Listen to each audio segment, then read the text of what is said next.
ও হে বৈষ্ণব ঠাকুর দয়ার সাগর, হে দাসে করুণা করি।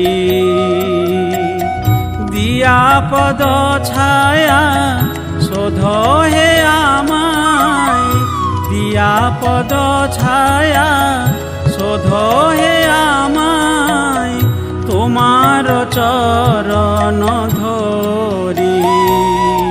ও হে বৈষ্ণব ঠাকুর দয়ার সাগর, হে দাসে করুণা করি।